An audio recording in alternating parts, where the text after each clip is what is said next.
किसान संगठन ने क्यों दिया दिल्ली चलो का नारा? आखिर क्यों किसान ट्रैक्टर और गाड़ियों में भर भर कर दिल्ली की तरफ जा रहे हैं? आखिर क्यों सरकार ने किसानों को रोकने के लिए दिल्ली बॉर्डर पर लगाई है बैरिकेडिंग? आखिर क्या है किसानों के मुद्दे जिसको लेकर किसान संगठन ने संसद भवन के बाहर मार्च करने का ऐलान किया है? आखिर क्या है किसानों की सरकार से मांगे? आपके इन सभी सवालों का जवाब इस वीडियो में मिलेगा। ये पूरा मामला शुरू होता है एमएसपी से, यानी कि मिनिमम सपोर्ट प्राइस। चलिए समझते हैं कि एमएसपी क्या है। ये एक तरह की गारंटीड कीमत होती है जो किसान को उनकी फसल पर मिलती है। अगर बाज़ार में उस फसल की कीमत कम भी होगी तो भी उस फसल की जितनी एमएसपी होगी वही कीमत किसान को मिलेगी।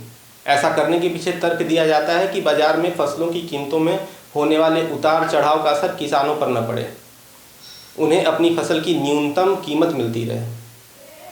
किसी फसल पर कितनी एमएसपी होगी उसे commission for agriculture cost and prices यानी कि CACP तय करती है। CACP की सिफारिश पर ही सरकार फसलों पर एमएसपी तय करती है। अगर किसी फसल की बम्पर पैदावार होती है तो उसकी कीमत गिर जाती है। ऐसे में एमएसपी कीमतों के गिरने पर किसानों को बचाने वाली बीमा पॉलिसी की तरह काम करती है। एमएसपी के तहत अभी 22 फसलों की खरीद की जा रही है। इनमें धान, गेहूं, ज्वार, बाजरा, मक्का, मूंग, मूंगफली, सोयाबीन, तिल और कपास जैसी फसलें शामिल हैं। एमएसपी को लेकर जब देश में व्यवस्था है तो फिर किसान मांग क्यों कर रहे हैं? तो ऐसा इसलिए है क्योंकि किसानों को डर है कि कहीं एमएसपी खत्म न कर दी जाए। दरअसल सरकार ने जो 3 कृषि कानून बनाए थे उनमें से एक कानून ये भी था जो किसानों को निजी मंडियों में फसल बेचने की इजाज़त देता था। इससे किसानों को आशंका हुई कि कहीं एमएसपी को भी खत्म न कर दिया जाए। इसलिए किसान सरकार से कानून बनाने की मांग कर रहे हैं। किसानों का कहना है कि सरकार ऐसा कानून बनाए जिससे एमएसपी की गारंटी मिल सके। वहीं राकेश टिकैत का कहना है कि अगर सच में कृषि सुधार करना चाहते हैं तो एमएसपी की गारंटी का कानून बनाया जाए। इसके अलावा किसानों की सरकार से अन्य मुख्य मांग भी है जो मैं आपको बता देता हूँ।